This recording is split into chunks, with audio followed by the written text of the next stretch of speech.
algo... Pronto, agora sim. Pronto, pessoal.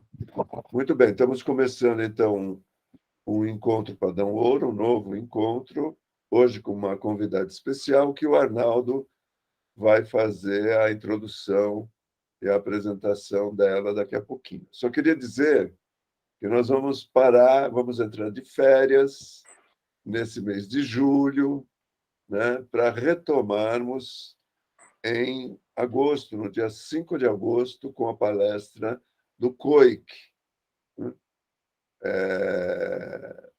No próximo semestre, nós vamos ter novidades nas abordagens que vamos, das entrevistas que vamos buscar, vamos contar com a participação de professores do ITA, que vão, e também com professores de outras universidades, né, que vamos falar da entropia, vamos falar da mecânica quântica, vamos falar da inteligência artificial. E todos os velhinhos aí, né, vão poder entender um pouquinho melhor as novas tecnologias. Então, desde já, convido vocês a participarem a partir de agosto. E passo a palavra para o Arnaldo para apresentar a nossa convidada de hoje. Muito bem, boa tarde a todos. Suzana, bem-vinda. Obrigado por atender nosso convite. Nós vamos hoje saber de tudo sobre mudança climática que a gente queria saber e não conseguia. A Suzana é engenheira mecânica pela UERJ, com mestrado em planejamento energético pela COP, da UFRJ, e também doutorado em engenharia de produção pela UFRJ em 1995. Hoje ela é professora titular da UFRJ e também é vice-diretora da COP e diretora do Centro China-Brasil da COP. Ela também é coordenadora executiva do projeto Fundo Verde da UFRJ e é autora do painel intergovernamental de mudanças climáticas das Nações Unidas. Por isso, ela foi autora de vários documentos que ela vai nos comentar mais adiante. Também é conselheira do Museu do Amanhã, no Rio de Janeiro, e do Conselho Brasileiro de Desenvolvimento Sustentável. Ela foi vice-presidente do IPCC no período de 2008 a 2015, representando a América Latina. Também trabalhou no governo federal como secretária nacional de mudanças climáticas no Ministério do Meio Ambiente, de 2008 a 2010, e depois de 2010 a 2013 foi subsecretária de Economia Verde do Estado do Rio de Janeiro, e também presidente do Comitê Científico do Painel Brasileiro de Mudanças Climáticas. Isso ela vê que ela teve um vasto, né, envolvimento nesse assunto de mudança climática. Ela também devo dizer que ela foi companheira minha e do Regis Pitacchino na Premon, engenharia no Rio, lá nos anos 80, antes do mestrado dela, do doutorado, e nós viemos a nos reencontrar, só na COP, na famosa COP de Copenhague e na Rio+20. E também, quando eu estava no BID, fizemos um projeto financiado pelo BID da Secretaria de Economia Verde, onde ela era subsecretária. Então, Suzana, bem-vinda. Eu realmente agradeço a sua aceitar o nosso convite e vamos conhecer qual é o oportunidade de desenvolvimento para o Brasil no contexto das mudanças climáticas que estão aí inevitáveis, infelizmente. Né? Obrigada, Arnaldo, pela introdução. Obrigada, Paulo Inácio. Prazer enorme vê-lo novamente, encontrá-lo. Eu não sei se está muito barulho, porque acabou de passar um caminhão aqui. Não, tá bom. Tá bom. Dá para ouvir? Então tá bom. Quando o Arnaldo me chamou para fazer uma apresentação, um papo com vocês sobre a questão de mudança climática, eu sugeri o título de Mudança Climática e Oportunidades para o Brasil, né, porque eu vejo que um sistema climático para a gente, né, para o Brasil, ele traz muita oportunidade. Por mais que a gente tenha uma série de problemas associados com aumento de temperatura, etc., vai surgir, está surgindo um novo equilíbrio, né, de forças no mundo, e o Brasil tem muito, né, a se beneficiar se realmente olhar para isso de uma forma mais séria, mais investimento, ter uma política, né, industrial focada nisso. Então, eu acho que a gente teria muito a ganhar, e essa é uma questão que eu gostaria de compartilhar aí com vocês. Por falar em compartilhar, deixa eu compartilhar, então, a minha tela. Espera aí. Eu tô autorizada? Estou, né? Tá, sim, claro. Por favor. Então, espera aí. Vai subir a sua apresentação. Já Partilhar. fizemos um treinamento, mas é sempre o Mas momento pronto, está subindo. viu? Treino é Subiu. treino, jogo é jogo, né? Sempre diferente. Acho que já está na moda apresentação, né, Suzane? Vocês estão, tá numa hora da apresentação, vocês estão vendo? Estamos. Então, bom, então tá. Então, aí está a questão, né, o título que eu dei, porque eu vejo realmente com bons olhos a questão de mudança climática. Porque um dos aspectos, né, que eu queria mostrar para, né, aqui é a questão, né, de que esse gráfico, essa figura, muitos já devem conhecer, de que o mundo está numa transição aí acelerada, cada vez mais acelerada, principalmente por conta tecnológicos, né? E esses avanços tecnológicos nos trazem cada vez mais um aumento aí das desigualdades, né? E se a gente olhar, o aumento das desigualdades se dá e cada vez se dará mais por conta de que o conhecimento, a tecnologia se torna cada vez mais importante. E o que me dá muitas vezes, uma certa angústia é que, se a gente olhar aí na barrinha de baixo, as fronteiras tecnológicas, né, da Revolução 4.0, ou o nome que se queira dar, uma nova Revolução Industrial, enfim, tem vários nomes aí, mas as fronteiras tecnológicas que a gente vê, inteligência artificial, IoT, Big Data, blockchain, 3D, impressão 3D, robótica, drone, a edição genética, 5G, nanotecnologia, e aqui está solar fotovoltaico, mas aí representando novas renováveis, a gente tem competência em todas essas áreas. Né? O Brasil tem competência em várias universidades, não só na COP, onde eu estou, mas em várias universidades. E, como eu estava comentando, essa transição onde o conhecimento cada vez vai valer mais, né?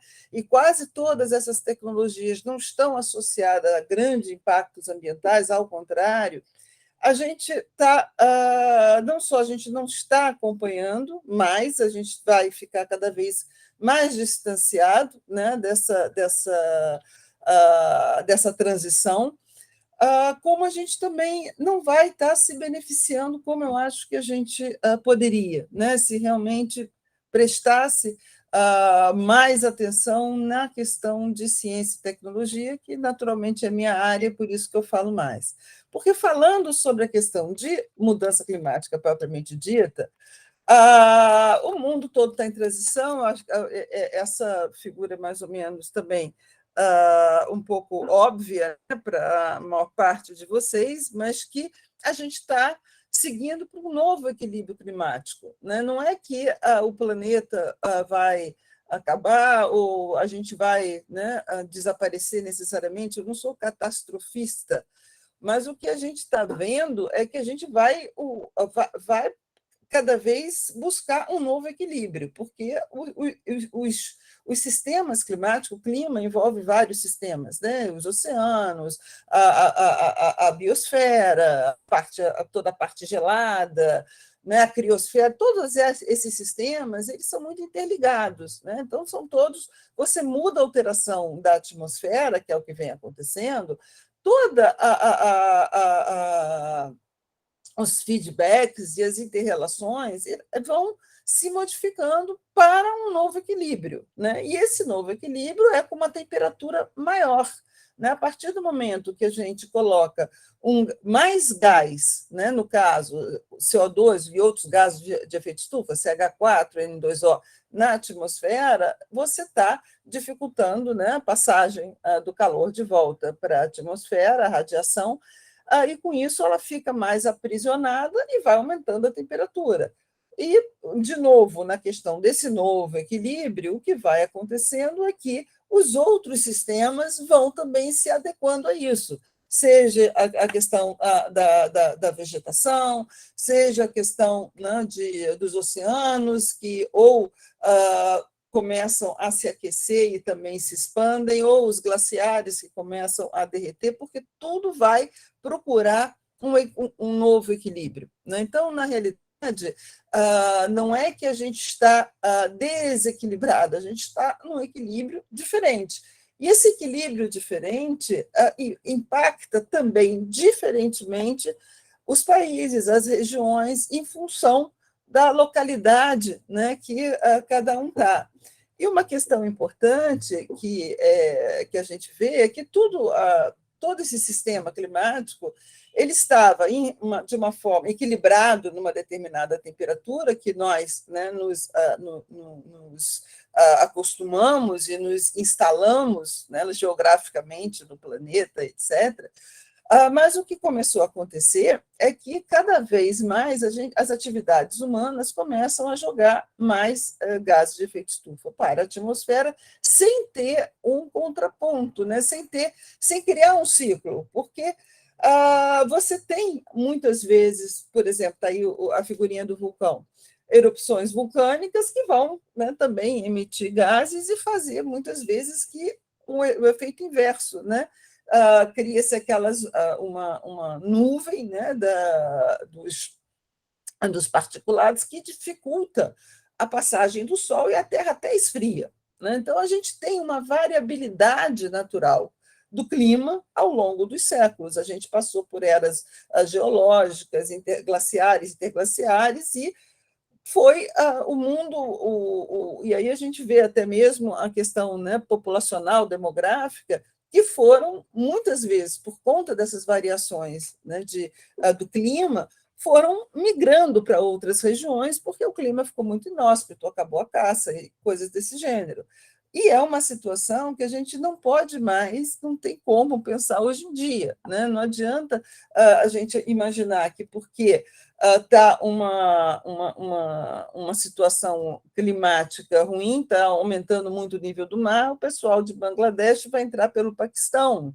Isso é uma guerra, né? Não há condição. E tanto isso tem acontecido de forma também muito impressionante para todos nós, e a gente tem visto isso ao longo, né, do tempo, que é uma forte migração, né, de países que estão sem condição, né, de sobrevivência. Então, vão tentando entrar nos outros países, né, se desestabilizam, são o que a gente chama de refugiados climáticos, e os outros países não querem mais receber, porque também não tem emprego para todo mundo. Enfim, é um problema sério, né?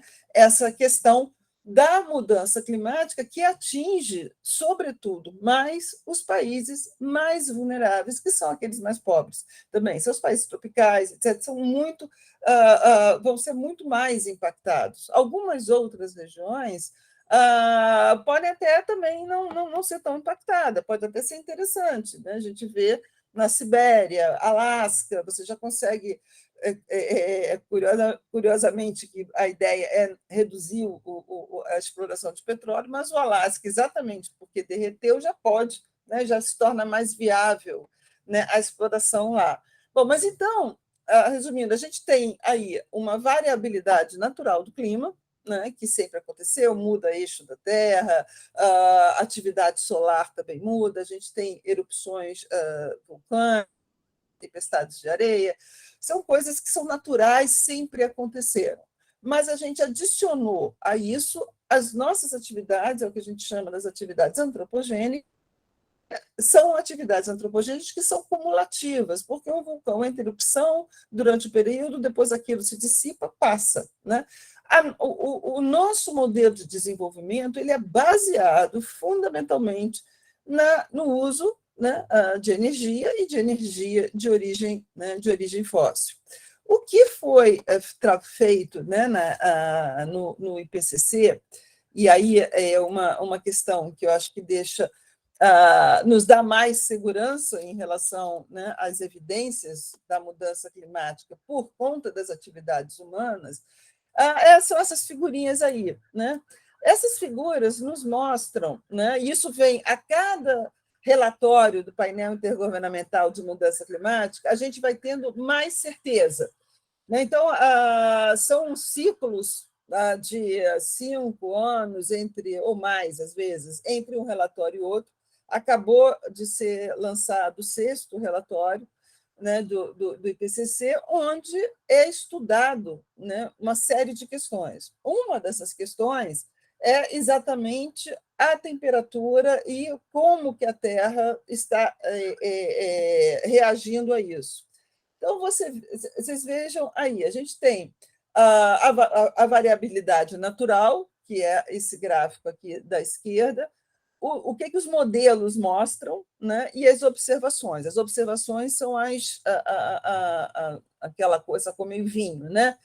E a modelagem é cinza. A modelagem, né, nos mostra que o que se observou, só vendo o que aconteceu com a variabilidade natural, não explica esse aumento de temperatura.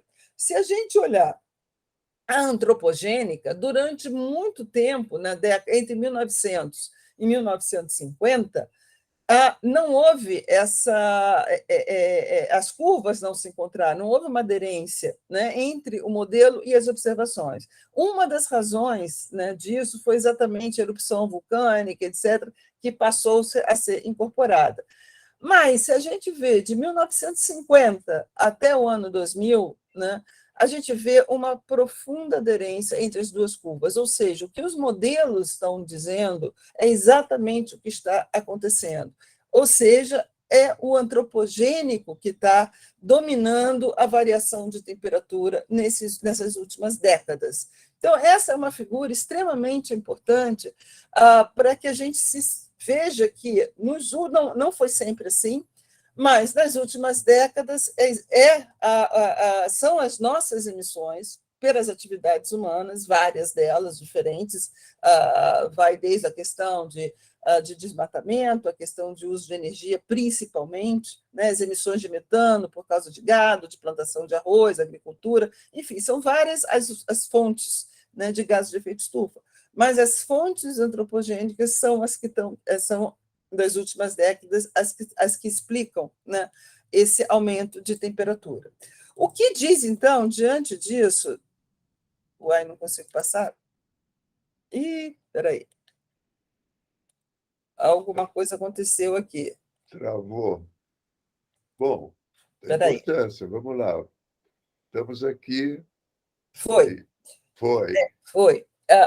O que diz, né, a ciência, né, do IPCC? Porque, na realidade, essa questão global, né, de mudança climática tem, mais ou menos assim, a gente pode dizer que tem 2 eixos, né, que tratam do assunto em termos internacionais. Um é o IPCC, que é o painel intergovernamental de mudança climática, que é formado por todos os países que estão nas Nações Unidas, quase todos participam, se procura um certo equilíbrio entre país desenvolvido e país em desenvolvimento, cada país mostra, né, envia, né, aplica, né, algumas pessoas que acham que podem contribuir para a elaboração do relatório. Então, na elaboração do relatório, você tem um grupo de autores, né, que são cientistas, mas quem decide o conteúdo, o outline, o que vai constar, o que vai ser estudado nesses relatórios, são os países.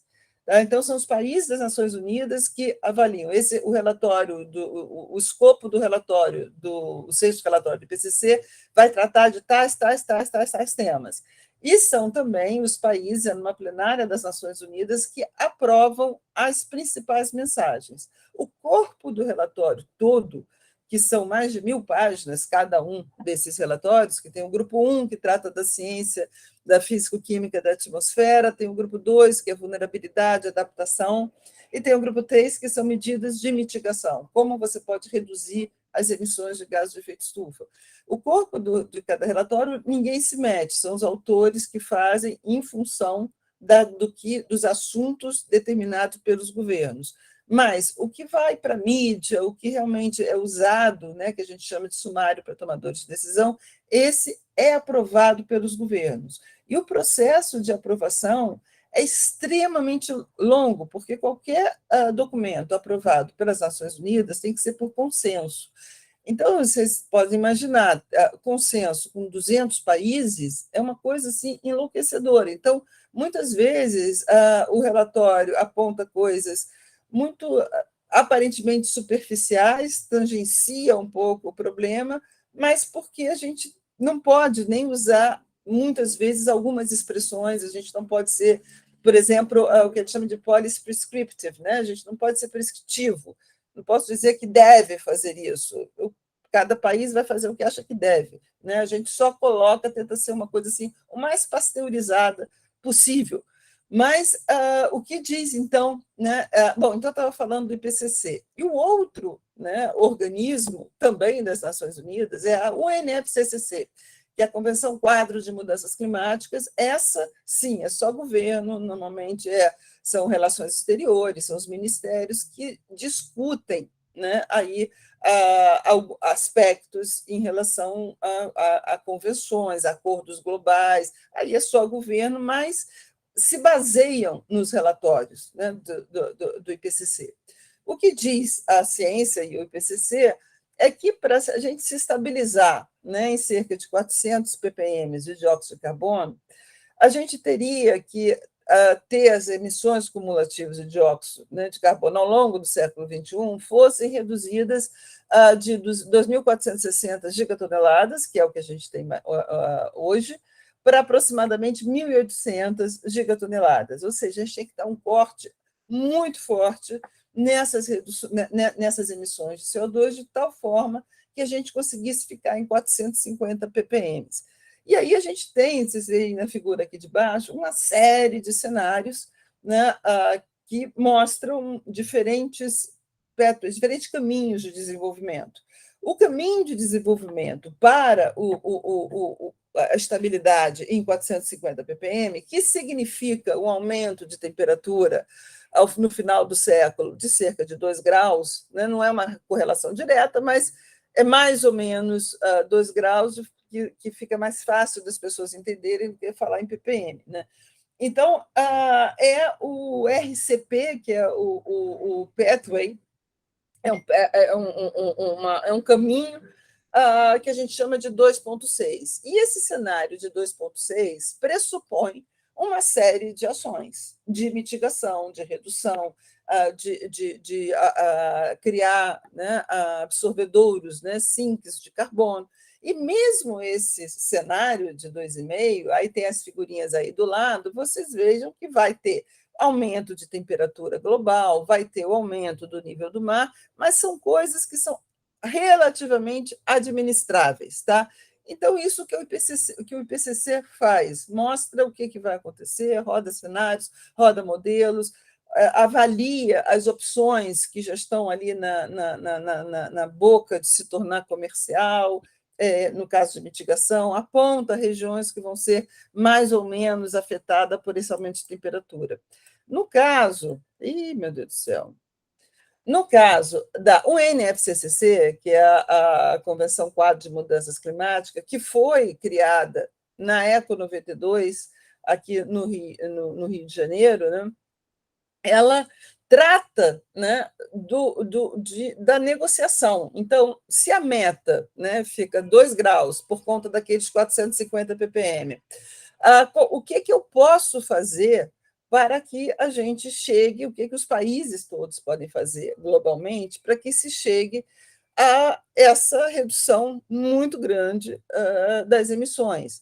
né? Só para você ter uma ideia, se a gente está falando, se eu fosse matematicamente pegar esse espaço de carbono, que é o que, né, que a gente fala, o orçamento de carbono, de 1.800 gigatoneladas, se eu dividisse, né, igualmente pelas décadas, seria cerca de 18 gigatoneladas por ano, e o que a gente está emitindo atualmente já está em torno de 45 gigatoneladas por ano e crescendo. Portanto, é óbvio que a gente não vai, eu acho que a gente não vai chegar nos 2 graus, a menos que haja aí uma ruptura tecnológica enorme, que haja uma queda, uma redução muito grande dessas emissões. Então, existe um enorme gap entre o que a gente precisa chegar e o que a gente está entregando, né, atualmente. Porque a gente só pode atuar ali nas emissões, porque nesse caminho, né, das emissões, esses gases se concentram. Isso a gente não pode fazer nada, né? Existe até, né, uma linha, né, que é a geoengenharia, mas que tem 500 outras questões e riscos, e não se conhece direito, que afetaria lá no início da cadeia. Né? É o que a gente chama de geoengenharia.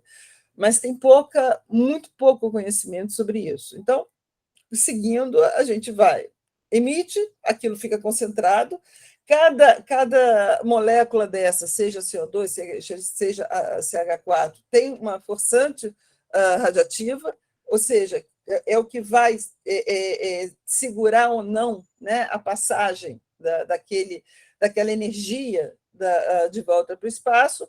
Dependendo desse conjunto, né, de forçantes radioativas, você vai aumentar ou não a temperatura. E esse aumento da temperatura vai provocar uma série de impactos. Onde tem ainda um nível razoável de incerteza, né, mas que cada vez vai diminuindo mais, é exatamente essa vermelhinho. O aumento de temperatura, você já não tem incerteza praticamente, né? Os modelos conseguem predizer isso com muita precisão, não só porque a modelagem começou a ficar mais sofisticada e melhor, como você tem dados. Então, você tem mais dados e melhores modelos. Então, como eu mostrei naquelas figuras iniciais, está muito ligado, né, à temperatura, a gente consegue predizer esse aumento de temperatura em função da quantidade de CO2 na atmosfera. O que é mais difícil é, a partir desse aumento de temperatura, o que vai desencadear? Né? Porque, como eu comentei, todos esses sistemas climáticos eles são muito interligados. Então, muitas vezes, você não tem o conhecimento suficiente para saber se aquelas nuvens que vão se formar por conta de uma maior evaporação vai ser melhor ou pior para a radiação de volta, se vai refletir ou se não vai refletir, se o oceano vai absorver mais ou menos aquele calor, né, que tá vindo, o próprio CO2, ou seja, o papel dos oceanos também não é muito claro. Então, você ainda tem algumas dificuldades em relação a predizer esses impactos, mas que a temperatura está aumentando, isso é fácil de provar, e que o aumento de temperatura nada mais é do que um aumento de energia dentro da nossa atmosfera. Né? Então, é óbvio que isso vai desencadear uma série de coisas que a gente pode não ter nem muita certeza. Então, porque nem essas catástrofes todas que acontecem, os jornalistas normalmente gostam muito de perguntar, é por causa do aquecimento global? É difícil você dizer né? Pode ser que seja, pode ser que não, mas tudo indica, né, que certamente tem uma relação causa-efeito grande, mas a gente não tem nenhum histórico para poder afirmar com toda certeza. Né? E aí, peraí, algo acontece aqui. Por que será que eu não consigo? Está se recusando a te obedecer. Andar, né? É como recusou a fazer a gravação no início. Foi. Então, essas reuniões, né, da UNFCCC, da Convenção Quadro de Mudança Climática, é chamada da Conferência das Partes, são as COPs, onde cada país é uma parte. Né? E eu coloquei aí mostrando que os relatórios, né, do IPCC têm uma certa, né, vão seguindo, né, essas COPs. As mais importantes foram a de Quioto, depois de Copenhague, depois Paris e, por último, Glasgow. Cada uma por razões diferentes. Quioto foi a primeira vez que começou a se discutir, né, países desenvolvidos têm mais responsabilidade do que os em desenvolvimento, etc. Criou-se uma série de mecanismos para poder, né, flexibilizar, ajudar a reduzir as emissões, a primeira vez que se falou em mercado de carbono. Então, Quioto teve uma importância muito grande para o Brasil, inclusive, porque foi na questão de Quioto que foi definido o Mecanismo de Desenvolvimento Limpo, né, o MDL, que a gente fez vários projetos usando os recursos do MDL, ou CDM, que é a sigla em inglês, inclusive a maior parte deles, eu acredito, foi o uso de bagaço de cana, por conta, né, da redução, né, das emissões de carbono quando substituindo gasolina, etc. Então, Quioto teve uma grande importância. Copenhague foi uma expectativa muito grande, né, mas frustrada, porque em Copenhague o que aconteceu foi que houve uma decisão, né, de se fazer o acordo e a redução das emissões meio de top-down, né? Então, se reuniu e disse quanto cada país teria que reduzir. Não deu certo, né? Os países não aceitaram, naturalmente, né? Porque isso implica em custos, né? Estamos falando também de economia, de competitividade, então isso vai implicar uma série de custos para alguns países, então não deu certo. Na COP21 de Paris, foi feito de uma outra forma, né, mais inteligente, foi costurado de uma outra maneira, onde cada país apresentou o que poderia fazer, né, que são as pledges, né, ou as NDCs, que são os compromissos nacionais. E cada país colocou lá, eu consigo fazer isso, eu consigo fazer aquilo, e aí assim conseguiu se ter o Acordo de Paris, onde todos os países colocaram lá o que poderiam fazer, e também, né, como seria feita a contabilidade disso, que era, na época de Copenhague, China, por exemplo, não aceitava de jeito nenhum que fosse transparente, né, esse sistema, que é o que a gente chama de MRV, porque cada redução que é feita tem que ser medida, reportada e verificada, né, e tem que ser aberto para, né, para validação e verificação da convenção, né? Então, todos os países só vai valer se puder ser validado, se tiver o MRV, né? Então, para garantir. Como cada país disse o que podia fazer para implementar a sua NDC, o Acordo de Paris conseguiu ser assinado e todos também se comprometeram a ter ciclos de revisão para garantir a integridade do clima, porque se a gente vê tudo que cada país prometeu fazer, mesmo que fizesse, o que também não fazem, mas mesmo que fizesse, a gente não vai chegar a 450 ppm de jeito nenhum também. Então, a cada 5 anos, né, a cada período de tempo, haveria o que a gente tem um termo que usam, que é como se fosse um torniquete. Então, cada país, em função de tecnologias novas, etc., se comprometeria com um pouquinho mais, até conseguir a gente garantir os 2 graus ou 1,5 graus no final do século. Só que isso tudo teve dentro do Acordo de Paris um pequeno detalhe, que o Acordo de Paris é cheio de artigos e artigos e artigos. Um artigo ficou sendo discutido desde Paris até Glasgow, agora em 2021, que foi na COP26, é o chamado artigo 6, que é um artigo que permite que haja um mercado global de carbono, onde você tem uma série de possibilidades de transação de empresas, de país com país, empresa de um determinado país com a empresa de outro país, desde que sejam observadas as NDCs, desde que tenha uma contabilidade e transparência grande, para não ter dupla contagem, né? Senão eu vendo um projeto para uma ação, um projeto, um programa, pode ser uma série de coisas para um determinado país, e se eu vendi para outro país, quem vai abater é o país que comprou. Então, a minha NDC tem que aumentar. Né? Então, às vezes não é negócio, às vezes é melhor eu aguardar e fazer eu mesma dentro de casa. Né? Então, isso foi uma grande mudança agora em Glasgow, que os países todos concordaram com esse artigo 6, que está sendo detalhado com livro de regras, que é uma série, né, de questões, e a implementação, o sistema de controle todo, mas ele já está aprovado, agora está nesse período, nesse ano, está sendo regulamentado.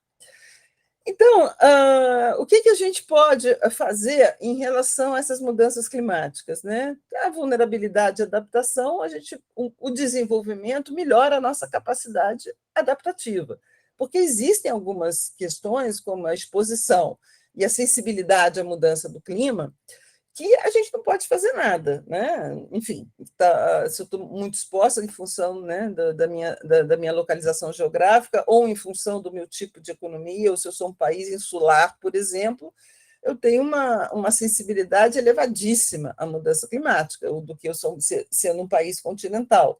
Né? Se eu sou um país muito baseado, né, em agricultura, em pesca, eu tenho uma sensibilidade também, eu sou muito vulnerável, porque qualquer mudança climática impacta a minha economia.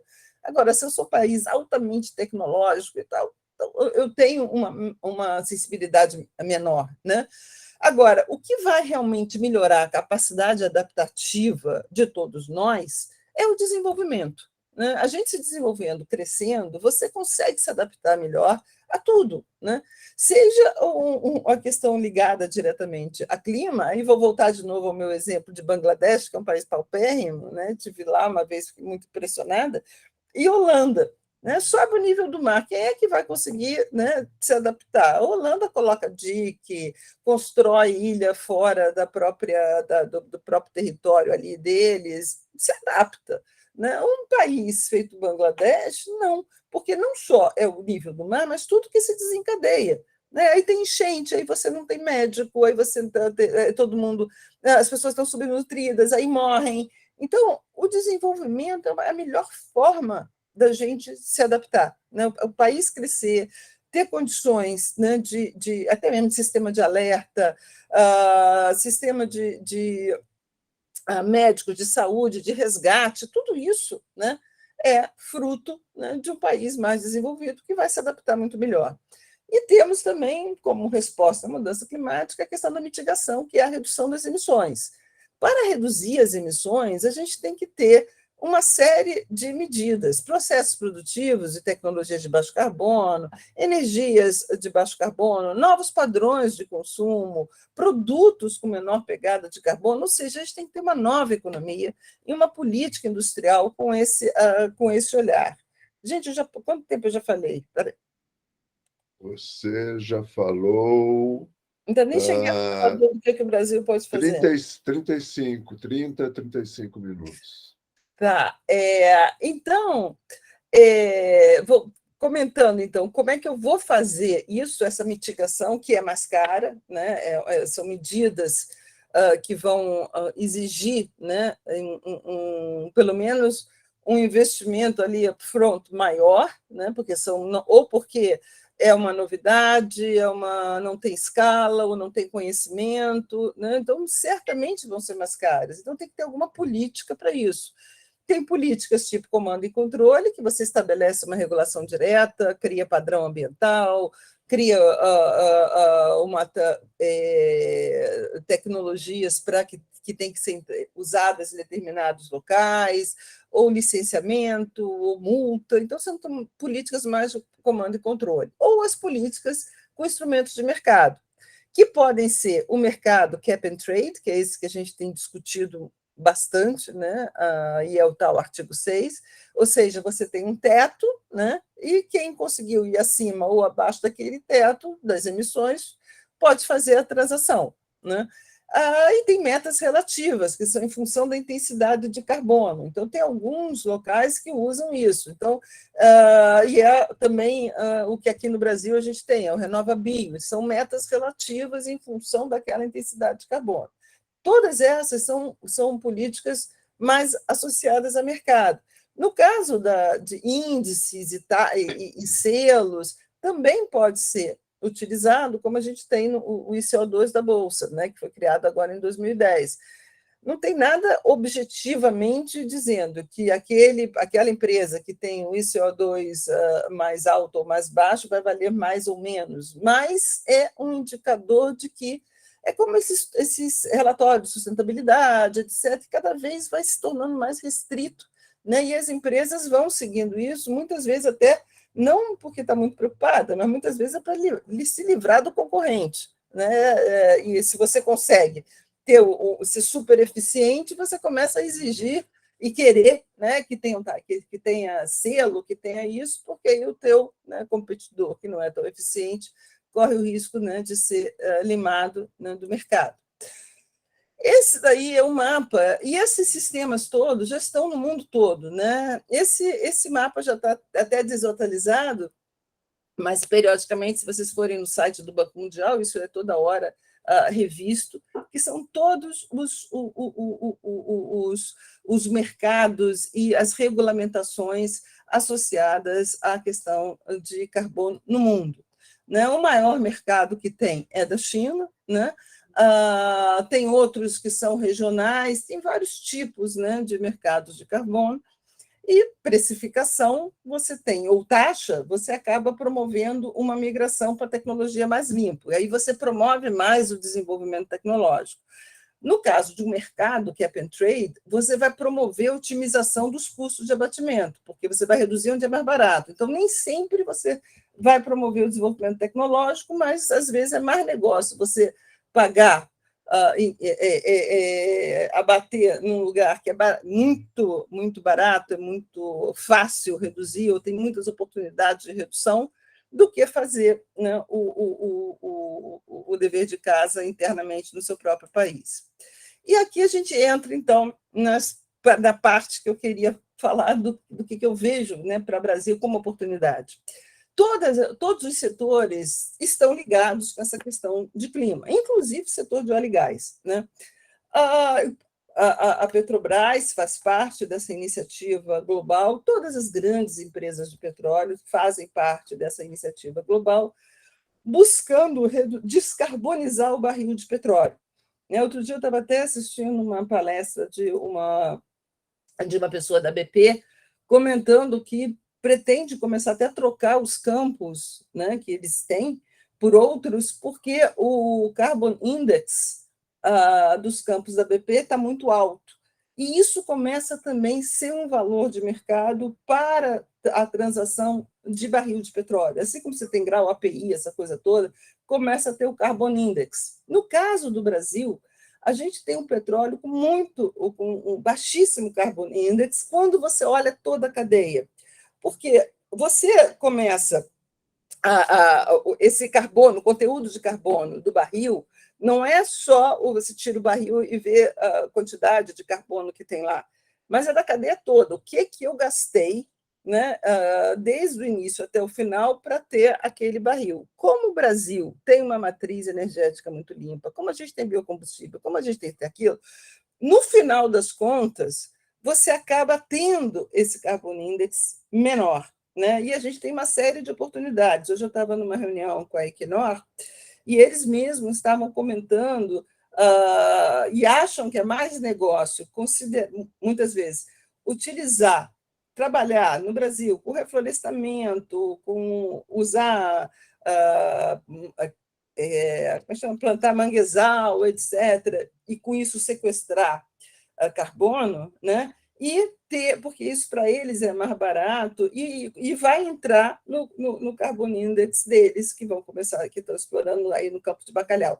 Então, isso é uma grande oportunidade para o Brasil em termos de ter projetos associados à redução de carbono. a conteúdo, ao que a gente chama de NBS, que é Nature Based Solutions. É a questão de biodiversidade, é uma série de coisas que a gente tem que outros, esses países todos, petroleiros também, veem com muito interesse, né? E isso é uma oportunidade grande para o país. Outras áreas que são muito importantes, né, para enfrentar a questão da mudança climática energia, mobilidade de transporte, alimentos, agricultura, uso da terra, a indústria pesada, que é difícil de reduzir, aço, cimento, por exemplo, né? E ambientes construídos, as cidades, etc. Tudo isso são áreas que a gente tem competência, né? Ambiente construído, depois eu vou entrar em detalhes, processos industriais, essas indústrias pesadas, a gente tem condição de fazer, né? A gente até fala do aço verde, etc., porque você pode perfeitamente usar carvão vegetal, você pode usar energia renovável.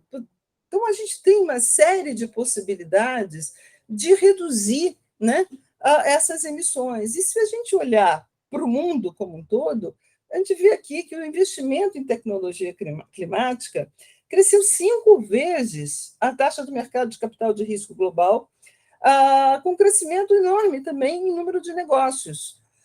O número de investimento em inovação, né, tecnológica na área climática, entre 2013 e 2018, aumentou 10 vezes. Então, se a gente olhar para onde está indo esse investimento, deveria estar vindo para o Brasil. Né, poderia estar vindo para o Brasil se a gente tivesse apto e antenado para receber esses investimentos. Né? Outras oportunidades também a gente vê aqui, exatamente na área de energia. Há uma eletrificação cada vez maior, né? O mundo todo está se eletrificando em vários segmentos. Então, a gente vê aí o aumento da eletrificação. E de onde está vindo essa energia elétrica? Cada vez mais das renováveis. É, novamente, uma oportunidade enorme para o Brasil, porque a gente dispõe de recursos naturais de tudo quanto é tipo. Né? A gente tem solar, a gente tem potencial solar, tem potencial eólico, energia dos oceanos, biomassa.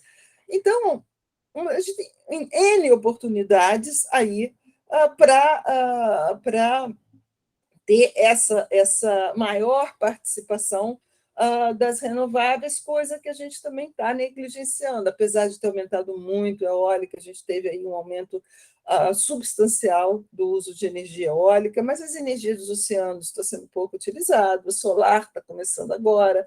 Né? Então, esse ambiente, né? Aí eu volto ao que eu comentei no início, que um regime climático só nos favorece, e essas são uma das razões. E se vocês olharem aí essa figura, antigamente quem falava e tinha esses cenários todos, eram quase todos, era Greenpeace, era, né, mais ONGs e tal. E vocês estão vendo que quase todas as empresas de petróleo, né, e muitas das quais têm nos preparado, seja Shell, seja Equinor, seja Total, inclusive mudaram de nome, né? Total é Total Energies, a Equinor virou Equinor, tirou o nome dela lá de Statoil.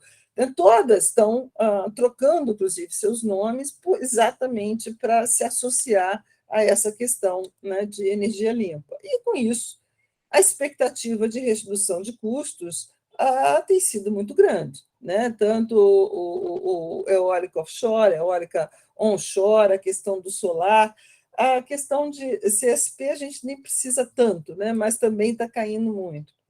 Aqui das alternativas, né, também energéticas para atender, né, essas reduções, também, essa figura também é do IRENA, eu não coloquei aqui a fonte, mas é do IRENA.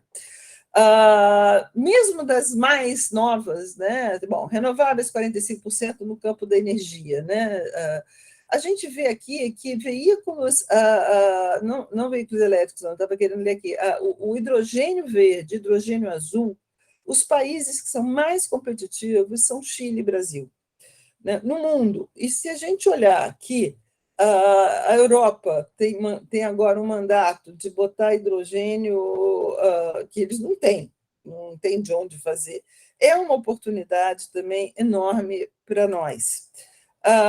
E aí, com isso, a atração de investimentos, aqui vocês veem a previsão de investimento 2030 e 2050. Né? Essa figurinha daqui é 2050, a 38 trilhões de dólares é 2030.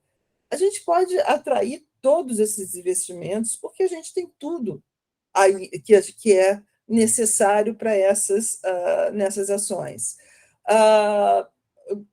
Olhando aí atualmente, aquilo é perspectiva futura, isso aqui é passado. A quanto foi gasto mundialmente na transição energética, né, em bilhões de dólares, né? China, como sempre, aí, alavancando o azul escuro o que foi gasto em renováveis. Uma outra forma, também, uma outra oportunidade importante para a gente é a questão da transformação digital, né, que é a digitalização é uma forma também de amplificar essa transição energética, porque você começa a ter um número muito grande de dados, energia vindo de tudo quanto é lugar, servindo para vários propósitos, então você consegue otimizar, só dá para otimizar isso com digitalização por conta dessas quantidades imensas, né, de dados, por conta de internet das coisas. Blockchain também é uma tecnologia que também vai ter um papel relevante, porque reduz custo de transação. Eu não sei explicar direito como é que funciona a blockchain, para mim isso é um mistério,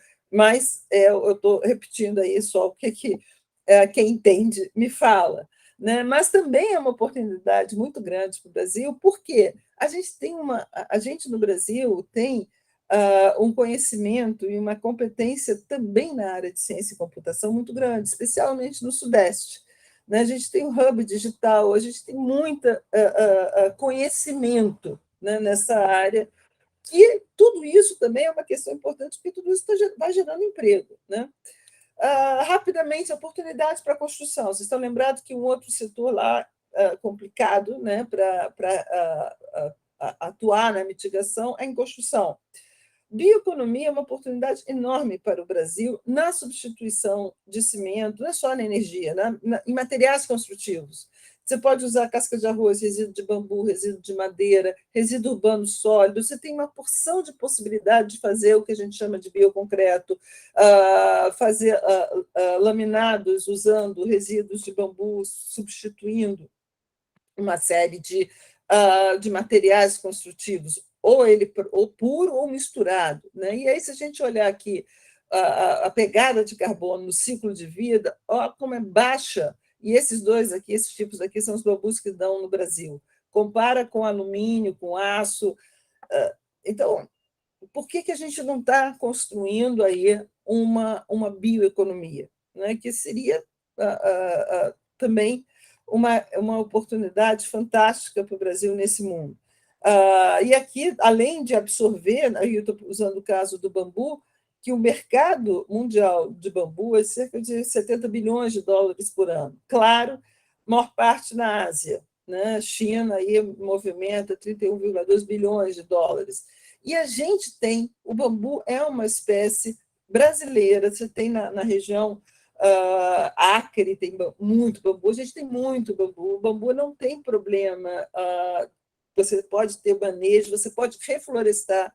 A gente tem áreas para reflorestar enormes, inclusive estão na nossa NDC, e a gente podia estar reflorestando com bambu e fazendo, né, toda uma indústria, montando uma bioindústria, aí, uma bioindustrialização. Isso aqui é uma figura da Accenture que eu acho interessante, que é a fronteira, né? Onde é que está a fronteira tecnológica, e, novamente, essa fronteira tecnológica é fácil da gente se ver nessa fronteira. Onde é que a gente, então, perde todas essas oportunidades? Eu acho que é exatamente no investimento de ciência, tecnologia e inovação para enfrentar essas mudanças climáticas. Tem um dado da Agência Internacional de Energia que fala que, em termos de maturidade tecnológica, né, 40% a 50% de todas as tecnologias para reduzir CO2 na área de energia, né, ainda estão na fase do protótipo.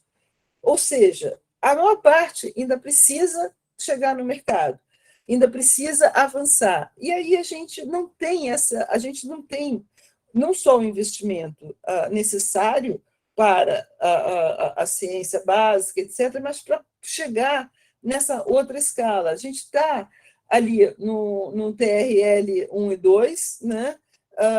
Mas que a gente não consegue chegar, a gente precisa aumentar a escala para atrair investidores, e aí não é nem dinheiro do governo, é dinheiro do setor privado, mas o setor privado, para chegar, precisa também ter um ambiente adequado para isso. Então, para terminar, minhas considerações finais é exatamente a questão, né, que eu termino dizendo, né, que investimento em ciência, tecnologia e inovação é essencial. As nações avançadas no desenvolvimento tecnológico são mais competitivas, com economias mais prósperas, né? A solução para superar a escassez do recurso natural passa pelo avanço tecnológico, e a questão ambiental deve ser vista como um vetor e um fator de estímulo para a inovação.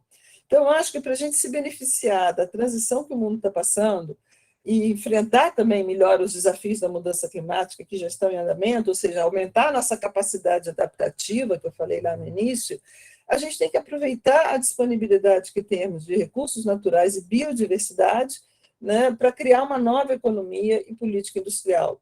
Para isso, a gente precisa ter um arcabouço legal e regulatório para essas mudanças necessárias a essa nova economia e fornecer segurança institucional para garantir a atração de investimentos. Com isso, então, eu termino. Não sei se usei mais do que devia do meu tempo, mas... Não, muito obrigado, professora Suzana. Desde já eu agradeço, eu queria deixar meu agradecimento e agradecimento de todos os colegas pela tua palestra, muito interessante, muito desafiadora, né? Você ter todas essas informações num problema complexo como esse que nós estamos vivendo, né? Eu vou pedir que os colegas que queiram fazer perguntas, que levantem a mãozinha eletrônica que está ali embaixo, e eu vou fazer a primeira questão para a professora, que é o seguinte.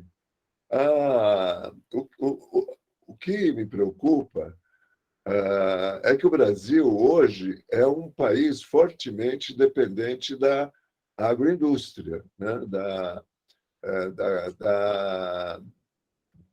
Do negócio agrícola, né? Da produção agrícola. E os resultados que você apresentou mostram que a produção agrícola vai sofrer com a mudança climática. Os extremos climáticos podem levar a secas, podem levar a enchentes secas e principalmente inviabilizar a produção agrícola brasileira. O Brasil é altamente dependente dessa produção agrícola na sua composição de desenvolvimento, de GDP, né? Como você vê essa questão que ainda não está muito clara para os produtores rurais, não está... parece que a coisa precisa bater, a água precisa bater, né, na traseira para você se mover. Mas, se você analisar essas informações, a produção agrícola vai sofrer com as mudanças climáticas. Como você vê a resposta que deva ser dada a esse problema? Olha, aí, de novo, acho que a tecnologia ajuda bastante. Você pode ter espécies cada vez mais resistentes, né, a determinadas situações do clima.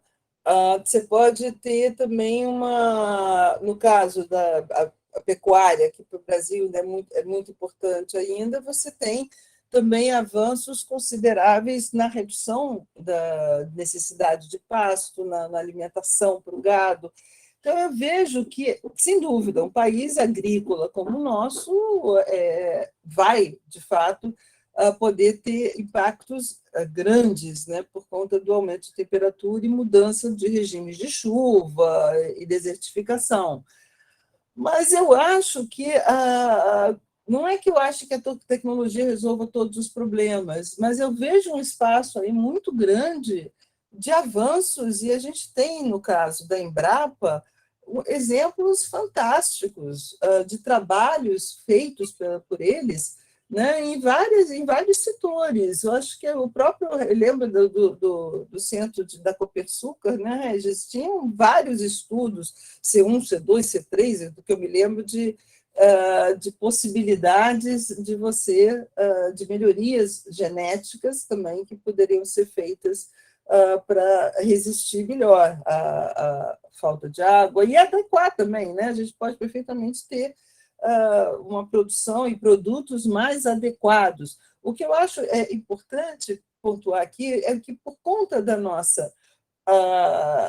da forma que o Brasil se desenvolveu, aliás, não só o Brasil, mas os países todos que foram colonizados, etc., a gente copiou muitos modelos de fora.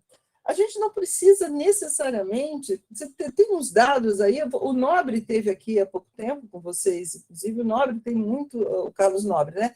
Tem muita informação nesse sentido que a gente não usa, talvez nem 1/10 do nosso potencial. A gente nem inventariou todas as possibilidades que a gente tem na nossa natureza. Então, a gente acaba utilizando, né, desde alimentos, etc., típicos, muitas vezes, de outras regiões, e que talvez não sejam os melhores, não sejam os mais adequados.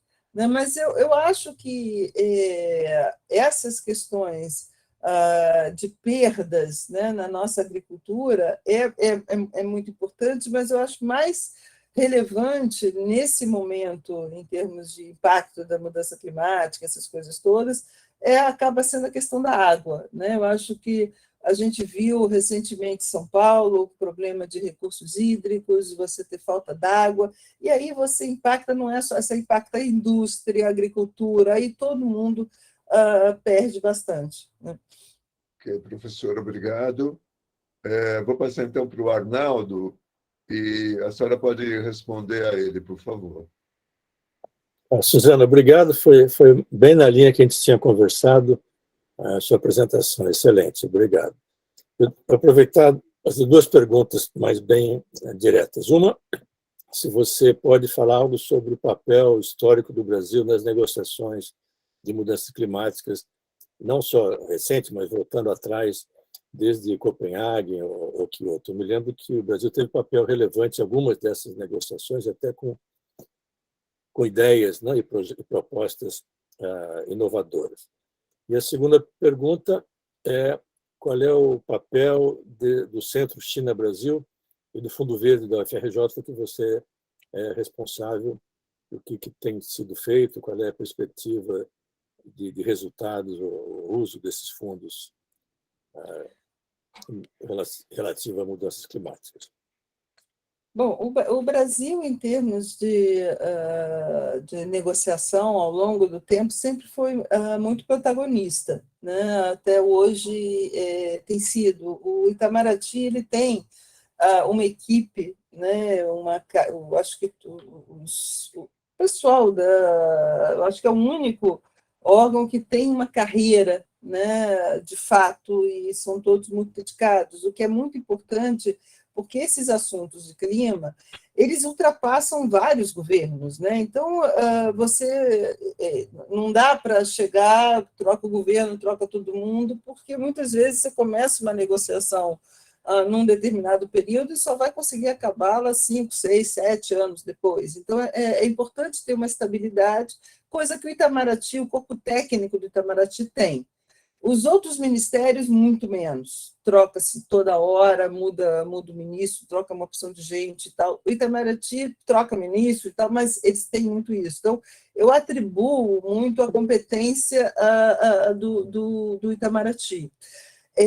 A questão de ter acontecido no Rio de Janeiro a criação da Convenção do Clima, eu acho que também foi um fator que nos deixou meio dono, né, do tema. O Brasil teve muito destaque em Kyoto, né, quando criou a questão, né, do CDM, quando foi uma proposta associada à questão do mecanismo de desenvolvimento limpo, né, que a gente também precisava, né, a gente tinha inúmeras contribuições na redução das emissões de carbono mundial, por conta, principalmente, do uso de biocombustíveis, e a gente não estava, né, sendo remunerado ou incentivado pelo resto do mundo a continuar com tal programa. Então, o desenho do mecanismo também foi bastante interessante.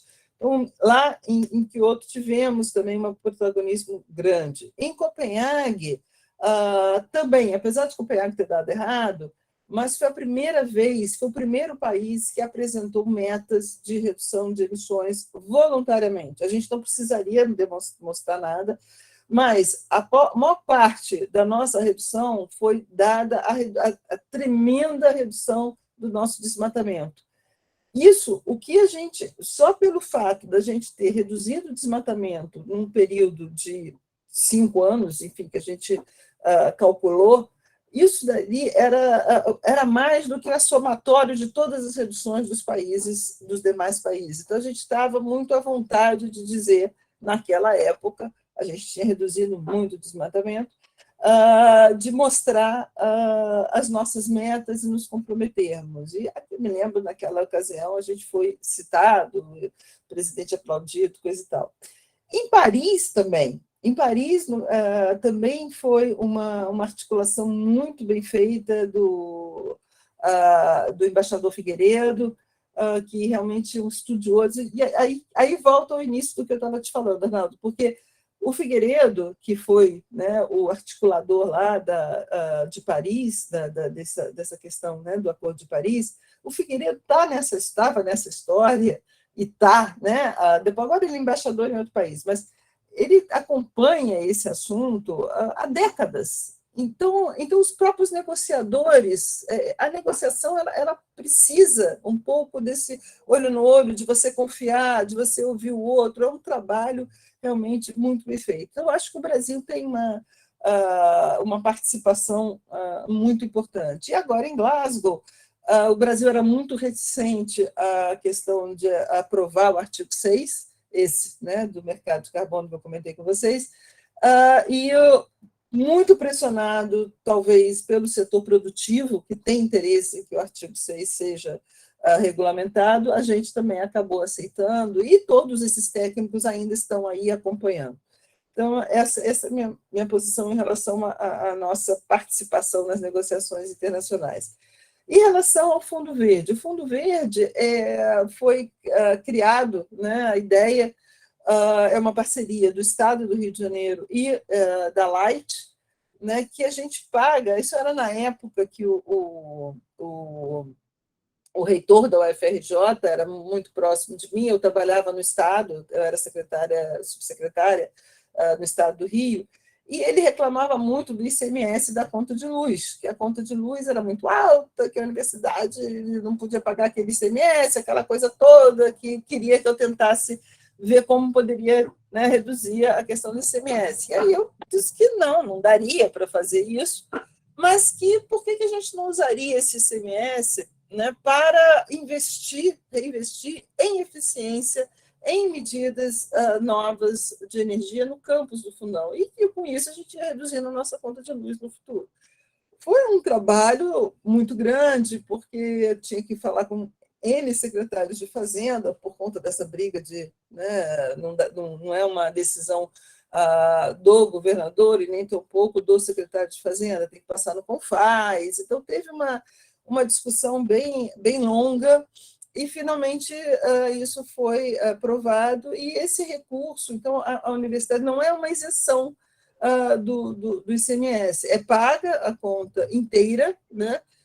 E o que é correspondente ao ICMS estadual vai para esse fundo, e esse fundo investe numa série de coisas, que vai desde troca de lâmpada, a iluminação inteligente do campus da cidade universitária, ao uso de painéis fotovoltaicos, a reforma de subestação inteligente, enfim, então tem uma série de medidas que a gente tem feito na universidade, que acaba, no final, reduzindo a conta de luz, mas, quer dizer, não conseguimos reduzir, não, porque tudo, quanto mais você faz, aí instala um laboratório de hidrogênio, aí pronto, aí gasta Luiz adoidado, aí acabou todo o meu benefício que eu consegui lá com meus painéisinhos, o laboratório já vai gastar muito mais. Mas, enfim, é uma tentativa de reduzir e de usar novas tecnologias. A gente usa vários painéis, a IMED, vê, os alunos participam, então tem uma questão também aí de envolver, fazem paper,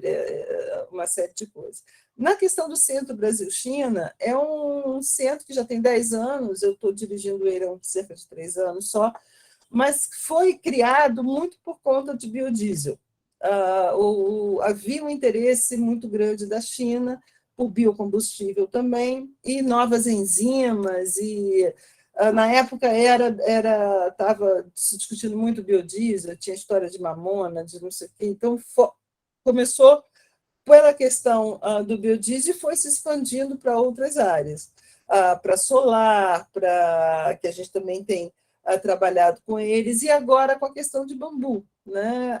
Essa questão que eu mostrei para vocês, materiais construtivos, e absorção de carbono por essas plantações, pela madeira, e usa, e bio-CCS, aí foi expandindo, e a gente tem feito muita atividade junto, muito aluno vai para lá, fica lá, até que chegou a pandemia. E com a pandemia, a gente não tem mais feito essas trocas, né, de vai para lá, vem para cá, o projeto, mas só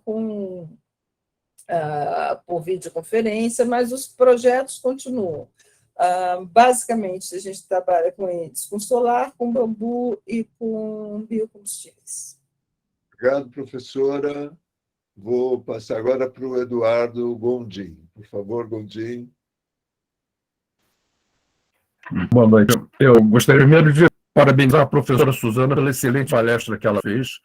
Ela abordou de uma maneira extremamente criativa esse assunto que geralmente a gente ouve muito falar com uma abordagem muito assim, meio aterrorizadora. Quer dizer, estamos diante de uma catástrofe inevitável, não sei o quê, e ela falou, não, estamos buscando um novo equilíbrio e com a tecnologia a gente pode até controlar de uma maneira ou outra esse novo equilíbrio para que seja mais conveniente. E daí é que surge minha pergunta. Quer dizer, uma das coisas que eu vi, o Brasil tem muitas oportunidades e tem toda a ciência, todo aquele leque de ciências necessárias para fazer o enfrentamento dessa nova economia, tá? O Brasil já tem nos seus campos acadêmicos capacidade, conhecimento para isso, mas isso não chega efetivamente a ponta, a utilização, a indústria, o mercado privado não se alimenta disso por alguns motivos. Professora, qual seria a maneira da gente procurar agilizar? Aliás, acho que isso é um problema que a gente tem em várias outras áreas. Quer dizer, nós temos muita ciência, muito conhecimento, muito know-how nas universidades, mas isso, de certa forma, não chega a quem usa, quem precisa, quem poderá usar isso de uma maneira muito mais ampla. Como a gente poderia abordar esse problema?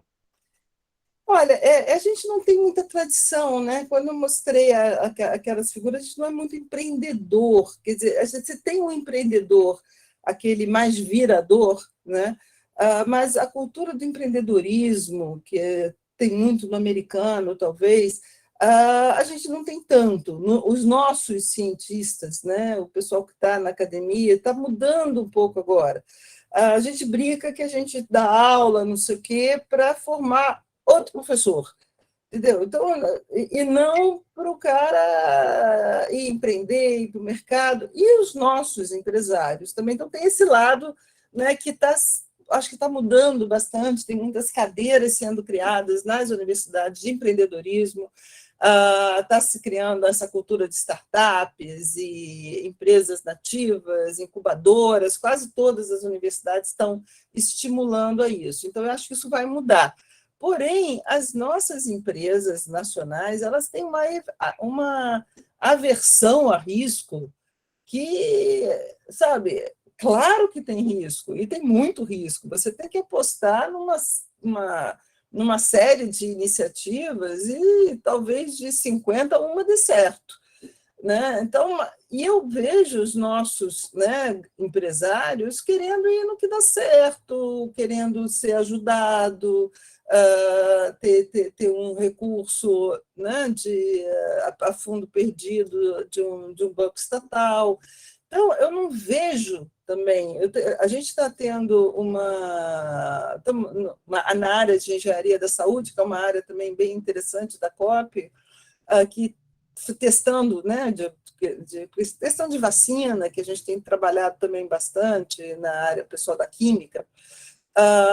Todos os nossos financiamentos, é claro que é um risco enorme, ninguém sabe se aquilo vai dar certo ou não, são de empresas fora do Brasil. Então, você não tem a cultura de arriscar, né? Então, eu acho que isso daí era muito importante que a gente trabalhasse, né, e fizesse. Eu tenho até pensado como uma forma de, enfim, suprir um pouco essa lacuna. Essa semana, semana que vem, até estou indo a Brasília para conversar com algumas pessoas para tentar ver o que é necessário para juntar os pontos, entendeu? Porque para você botar um projeto em pé, o cara, o cientista, enfim, a mulher, seja quem for, tem que desenhar ele para o órgão financiador entender e financiar. Se você não tem ele desenhado ali redondinho para o financiador financiar, a coisa não vai para frente. Normalmente, o cara que está na academia, no laboratório, não tem a menor noção disso. São outros expertises, entendeu? Então, precisa construir essa ponte, né? Realmente precisa muito. Ok, professora, eu queria lembrar o sucesso da Embraer na sua relação com o ITA. Nós já tivemos uma das apresentações em que o curso de especialização da Embraer, através do ITA, e depois o mestrado profissional que é apresentado né, pelo ITA para a Embraer, tem formado os novos engenheiros que são admitidos na empresa e trabalham numa perspectiva da inovação, da criação, da melhoria dos produtos. A relação, quando a relação, a ponte ocorre, ela permite que você tenha sucesso. A Embraer é um grande case aí para se estudar. É verdade.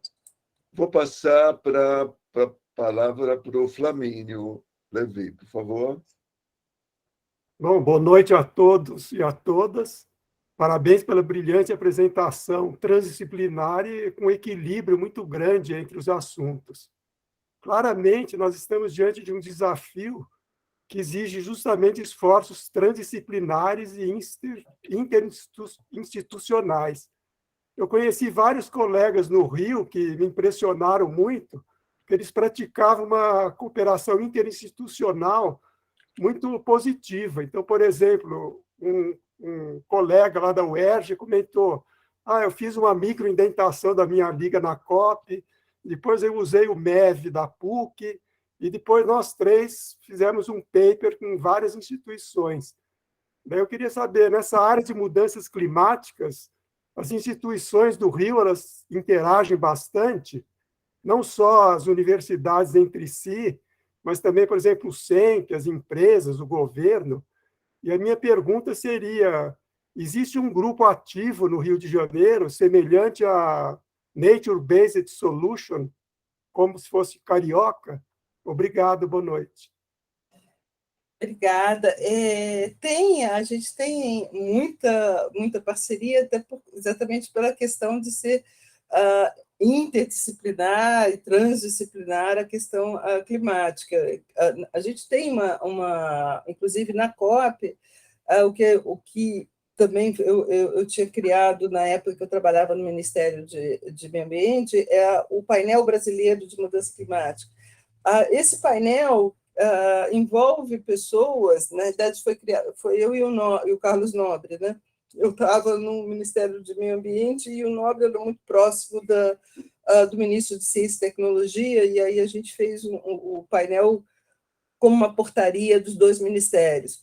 E esse painel envolveu, para vocês terem uma ideia de como o Brasil tem competência, né, aqui dentro, mais de 300 pesquisadores, professores.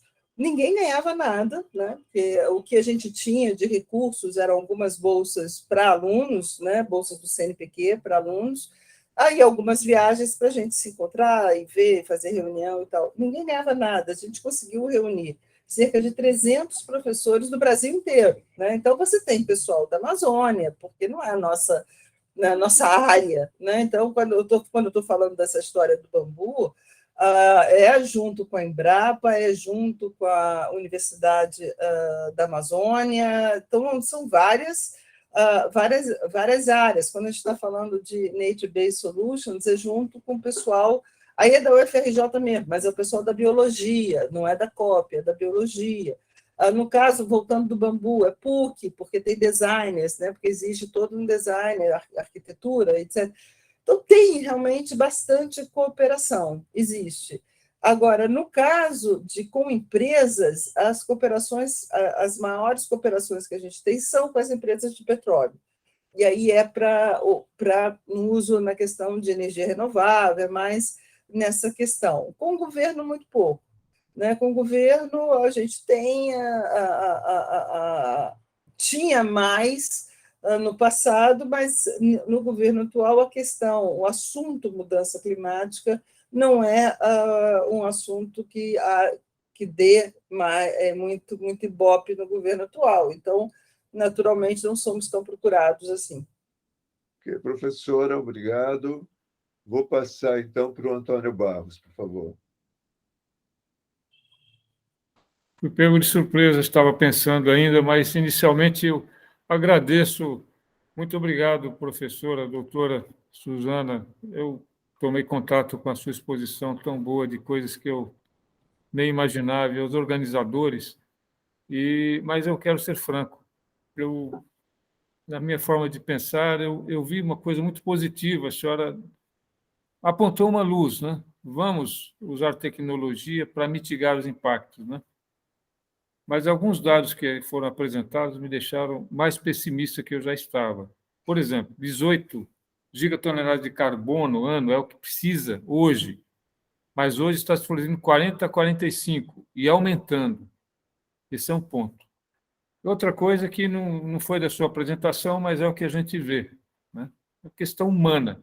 A tendência do ser humano passar por outro problema, o abacaxi. As nações desenvolvidas querem investir o menos possível nisso e passar para as que estão em desenvolvimento ainda. E também tem a questão da empresa. A empresa quer se salvar. O empresário ele está preocupado com curto prazo. Ele quer sobreviver ao seu negócio, não quer baixar a sua margem de lucro, nem... Então, ele tende a negar o problema. Ele quer uma solução de curto prazo. E quando ele entende o problema real e não nega, ele cai no outro caso, que é passar a bola para outro que tem o custo. Mas o assunto, a sua ideia, assim, eu nunca vi ninguém que apresentasse com tanta clareza. A senhora parte do princípio, a coisa vai piorar mesmo. Mas então vamos tentar tirar proveito do conhecimento da ciência e tecnologia para mitigar esses impactos e há oportunidades que são diferentes em diferentes países, né? Aí eu fiquei pensando, para o nosso país aproveitar essas oportunidades, me ocorreu o seguinte: dentro dessa visão pessimista, a coisa é muito urgente e precisaríamos de lideranças, ou uma liderança que envolve, é multidisciplinar, envolve o Estado, envolve a universidade, envolve o setor financeiro, envolve as empresas, os seus negócios, mas que levassem a coisa a sério, que não desacreditassem, não negassem o problema. Mas é difícil, na situação mundial de abalo econômico, inflação em todos os países crescendo, redução de custos, alguém querer investir firme em alguma coisa que é para o futuro, Antônio, por 10 por anos. favor. Então, a pergunta Antônio. é a seguinte: como seria possível, no nosso país, mobilizar lideranças que teriam essa preocupação nesses diferentes setores e congregá-las para levar o assunto a sério? Essa é a questão, esse é o problema que eu vejo. E não sou otimista, não vejo isso possível. Tem esforços, ideias maravilhosas, como a da senhora, né, apresentou aqui, né? Mas como tornar isso viável? Ok, obrigado, Antônio. Por favor, professora, pode. Olha, claro, eu acho que depende da escala do tempo que você está olhando, né? De fato, quando a gente olha num período curto, é desanimador mesmo, porque você não vê muita esperança. Mas quando eu trabalho nesse assunto, né, enfim, deve ter o quê? Mais de 20 anos, né, que eu tenho envolvida nessa questão de mudança climática. Eu tenho visto muito avanço. O avanço não é na velocidade que a gente quer, não é na velocidade que vai nos levar a um aumento de temperatura de 2 graus. Eu não acredito nisso. Nesse aspecto, eu sou pessimista, por conta daquilo que eu mostrei. Para isso, a gente precisava reduzir drasticamente, a gente não está. A guerra da Ucrânia, agora, da Rússia e da Ucrânia, fez com que a Alemanha, que é toda natureba, né, toda renovada, não sei o quê, está queimando carvão. Então, está emitindo mais ainda. Agora, se a gente. Então, depende do recorte que a gente dá. Então, no recorte momentâneo, está muito ruim. Mas se você olhar historicamente, a tendência é positiva. Cada vez mais as pessoas entendem disso. Quando que a gente poderia imaginar que uma empresa de petróleo, né, está preocupada com o conteúdo de carbono do barril de petróleo? Mas, sabe, isso é uma coisa super recente. Há pouquíssimo tempo atrás era explorar onde era mais fácil, onde desse mais certeza de conseguir achar o petróleo, o poço. Agora não, vou ver se eu consigo descarbonizar. Então, eu vejo assim, a direção, né, está correta, a velocidade está errada, mas eu acho que a gente está na direção. E as coisas são realmente muito lentas, porque são interesses muito divergentes, né? E é algo que realmente não é trivial. Mas quando eu afigurei para vocês, né, dos investimentos mundiais, estão acontecendo, né? Agora, aumentou, a gente fala, não, aumentou 10 vezes, aumentou 10 vezes, mas era muito pequenininho, continua pequeno, mas a, a direção está muito correta, a gente precisava era acelerar, né? Ok, professor, obrigado. Antes de passar para o Ricardo, eu vou levantar mais uma questão da educação, né? Educação ambiental, da educação sobre esse tema, de certa maneira, e sobre o mercado de carbono, né? Associado ao mercado de carbono, as medidas das pegadas, né, de carbono que cada pessoa tem, de cada atividade que faz tem, né? Se essa iniciativa de você, nas escolas primeiro e segundo grau, passasse a ser mais compreensível, mais simplificada para as crianças, para os jovens entenderem o quanto eles emitem de carbono pelas atitudes, pelas atividades que fazem, talvez a gente pudesse aumentar a conscientização do problema a partir das crianças, né? A partir da escola do primeiro e segundo grau. O que acha, professor? Eu acho sim, eu concordo naturalmente contigo, é muito importante. Eu acho que a educação, de um modo geral, é tão fundamental que não é nem não ele ficaria restrita à educação ambiental, né? Eu acho que a educação teria que ser um investimento constante. É fundamental que a gente tenha um povo mais educado, consciente, até por conta do poder que o consumidor tem, né? Não é nem só a questão de pegada de carbono.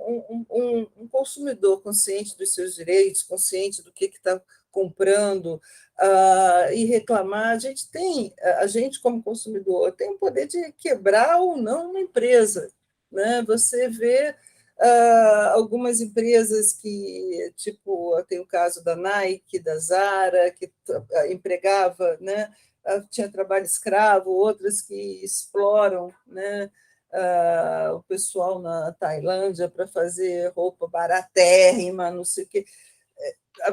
Se o consumidor rejeitar isso, esses produtos acabam, essas pessoas saem do mercado, essas empresas vão à falência. Então, isso tudo é educação, né? Eu acho que muitas vezes eu vejo pessoas sendo maltratadas nos seus direitos. É um absurdo. Eu já sei que eu estou saindo completamente do assunto, mas a importância de você ter pessoas, uma população, a sociedade educada, para exigir os direitos que elas têm, exigir bons produtos, exigir bons serviços. E aí vai exigir também um produto com uma pequena ou uma pegada de carbono mais reduzida, que nem a gente agora, né, toda hora vê as coisas com baixa caloria, não tem lactose, não tem não sei o quê, as pessoas se habituaram a olhar rótulos, né, com essa questão associada à nutrição, com o problema de obesidade. Então, seria mais ou menos a mesma coisa. Então, eu vejo que educação é uma área que é fundamental, né? Muito bem, professor, obrigado. Vou passar para o Ricardo Pinheiro, por favor, Ricardo. Tem que abrir o microfone, Ricardo. Está com o microfone fechado ainda.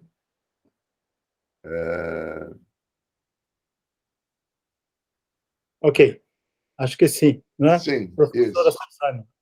Suzana, obrigado aí por essa série de informações e muito, muito bem preparadas, né? Isso nos ajuda muito. Eu vou pegar um exemplo que você deu para ver se eu faço um gancho com uma coisa maior.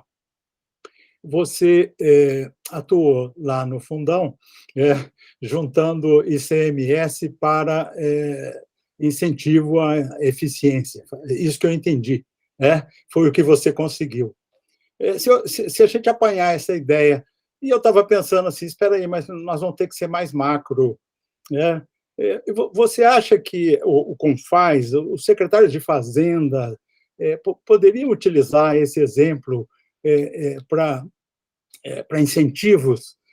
E nós estamos aí às vésperas de uma mudança administrativa no país. Fala-se que a reforma tributária vai ser o grande carro-chefe, que está tudo desorganizado a economia.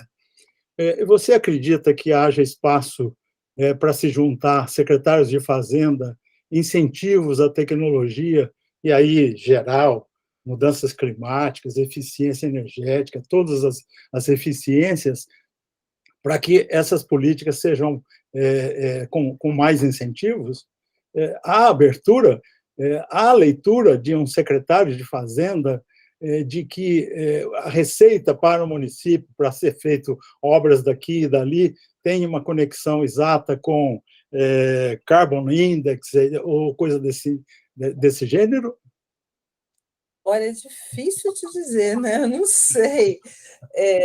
Eu acho difícil, né? Porque é uma coisa, abrir mão de receita, Estado abrir mão, topar abrir mão de uma receita é complicado. No caso, esse caso específico que eu falei do Fundo Verde, era o ICMS correspondente à conta de luz do Fundão, faz a menor diferença, né, para a receita do Estado. E assim mesmo foi uma complicação, né? Um trabalho ali de formiguinha, meio tal, e na época era um secretário de Fazenda uma pessoa com uma cabeça muito aberta para isso.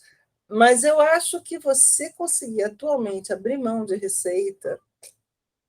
Eu estou falando isso, professora, por uma outra razão, porque eu juntei com outro exemplo. A penetração da geração distribuída no país está intimamente ligada a aspectos de impostos, né? é o ICMS sobre a energia injetada na rede. E é exatamente, quando você abriu o tema com relação a essa conexão, eu acho que abriu para mim a ideia dos incentivos, mas incentivos macro, né? Num país de 36 milhões de pessoas à margem, com pobreza, mesmo essa educação vai demorar muito para eles pressionarem. Então, tem que olhar que tenha de ser top-down, não tem jeito, vai ter que ser com políticas, né? E acho que a classe política, né, é bem preparada, e a partir daí, eu acho que são eles que vão dar as diretrizes do nosso país por muito tempo ainda, até que a população se prepare para isso. Não, disso eu estou totalmente de acordo com você. Esse é o papel do Estado, né? Conduzir essa mudança, pelo menos por agora. Mas eu acho que talvez a melhor forma fosse realmente a gente voltar a crescer com essas bases, entendeu? Eu acho que ter algum tipo de incentivo para realmente estruturar uma economia, uma industrialização com foco naquilo que já é baixo carbono, né? Do que tentar... Né? Os incentivos podem entrar como política macro. Sim. Então, existe uma janela aí próxima para a gente abrir isso, né? Sem dúvida, sem dúvida. Estamos próximos de uma janela. Ok. Ricardo, obrigado. Obrigado, professor. Obrigado. Teve repeteco, teve tudo. Obrigado, Paulo. Por nada. Vamos passar, então, agora para a próxima, que é o Arnaldo, que vai fazer. Por favor, Arnaldo. Bem, Suzana, na minha live aí, um mês atrás, eu fui mais catastrófico, né? E um dos mapas que eu mostrei lá era áreas do Brasil que estariam sujeitas a inundações muito mais frequentes nos próximos 10 anos. E uma delas era o Fundão, né? E Duque de Caxias, e toda aquela área que é bem o nível do mar, né? Então, a pergunta é se você sabe se a UFRJ está fazendo algum projeto de adaptação específico para proteger as suas próprias instalações. E tem uma segunda pergunta sobre crédito de carbono. A próxima live que nós vamos organizar vai ser em agosto, e é sobre a Texis, que é uma empresa brasileira que foi a maior fabricante de pás eólicas do mundo durante muitos anos. A gente estava calculando quantas toneladas de carbono ela possibilitou reduzir, e deu 30 milhões de toneladas de CO2 por ano. Claro que ela, como fabricante, eventualmente não poderia ter os créditos, porque quem vai ter os créditos é quem está comprando, quem vai gerar, né? Mas a pergunta específica é: o que significa relativamente 30 milhões de toneladas de CO2 por ano? Que eles possibilitaram, e ano após ano, enquanto essas plantas eólicas estiverem funcionando, ela vai estar reduzindo. Esse cálculo, inclusive, foi feito com os fatores de redução de CO2 por quilowatt-hora dos Estados Unidos, porque 95% das pás deles foram exportadas para os Estados Unidos. Então, você reduz muito mais carbono do que no Brasil, né? Mas é uma estimativa bastante razoável. Então, são duas perguntas. Uma, adaptação no Fundão, e a outra é o que significa 30 milhões de toneladas de CO2 por ano. É muito, é pouco? Não, é bastante, sem dúvida nenhuma. 30 milhões é significativo, porque a nossa emissão total é 5,2 bi, se não me engano. Então, sabe, um setor só é muito. Eu não tenho o número de cabeça, mas isso daí eu posso te dar depois com muita facilidade. No setor de energia, inclusive, os relatórios da EPE até têm esse dado, né, de quanto que o setor energético emite por ano em termos de tonelada de CO2. Agora, o lance, né, do Fundão, o que a gente tem feito, e, aliás, o que tem se procurado, né, fazer, e é uma das medidas, né, de Nature-Based Solutions, é você restaurar manguezal, né? Então, o manguezal ele é uma das melhores formas de você proteger as encostas pelo aumento, né, do nível do mar. Ele, não só o manguezal absorve carbono, então é uma medida de mitigação também, mas de adaptação. A água fica ali pelo mangue e não adentra no terreno. Então, isso a gente tem feito. Mas os problemas do fundão são tantos que esse eu acho que é até um dos menores, entendeu? Ok. Obrigado, professora. Vou passar agora para o Flamínio fazer novamente uma outra pergunta. Por favor. O arroto dos bovinos ele emite o metano, né? E é um gás 20 vezes mais potente como gerador de aquecimento global que o próprio CO2. Como medida complementar, você vê o vegetarianismo, ainda que parcial, diminuindo só a carne vermelha, como uma atitude que também pode colaborar com a redução dos gases de efeito estufa. Isso, adicionalmente, iria diminuir o câncer de colo retal e também problemas cardíacos associados ao colesterol. Obrigado. A dieta é uma das formas, né, dieta alimentar com redução. Não é nem só a questão do metano, porque arroz também. O arroz emite muito metano por conta de estar, né, alagado. E é uma questão muito também, né, imagina, chinês e tal, come arroz, é doidado. O que eu acho, assim, em termos de redução, né, de mudança na dieta alimentar de carne vermelha, e é o que as pessoas mais, né, os que são partidários, né, a eliminar a carne vermelha da dieta, é a questão de que a pecuária, ela, como um todo, ela é uma fonte, né, grande, é um dos vetores muito grande de desmatamento, de uso enorme de pastagem, um consumo de água também muito elevado. Então, são vários impactos ambientais associados, né? Agora, eu fico muito desconfortável de dizer isso, porque eu adoro carne. Então, sabe, eu não tenho a menor chance de eu ficar pregando aqui de que é melhor realmente, porque... Olha, professora, você não é a única. Eu também já manifestei um problema quando essa iniciativa foi proposta. Eu defendi pelo menos uma carninha de vez em quando. Não, mas de fato, há esse movimento, sim, né, da dieta, das pessoas eliminarem, mas muito por conta do desmatamento. Okay. O próprio Dalai Lama também confessou que come carne. Então a gente está em boa companhia, Paulo. Exato. Olha, bom, nós estamos chegando ao fim desta noite, dessa brilhante apresentação da professora Suzana. Colocou várias questões para nós. Nós podemos trabalhá-las mais, né, no decorrer do próximo semestre, a partir de agosto. A questão do mercado mesmo, as medidas ESG, né? Essas ações que estão ocorrendo, o que elas representam para as mudanças que são necessárias. Então, acho que nós estamos só começando com a questão. Hoje, eu vou brindar a professora com um chazinho, né? Um chá, porque realmente eu estou precisando, inclusive, professora, então... Mas sexta-feira à noite não é para chá, Paulo. Pois é, mas, professora, hoje eu estou muito mal.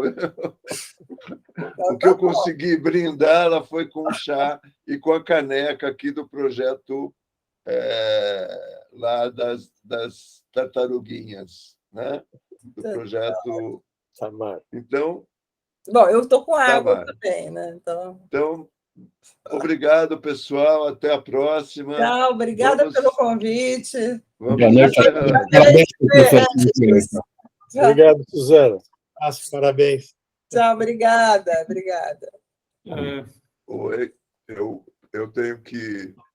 Agora eu que estou fazendo coisa errada aqui. Oi, pronto, vamos lá. Isso. Que pena, a professora foi embora, eu queria falar com ela ainda.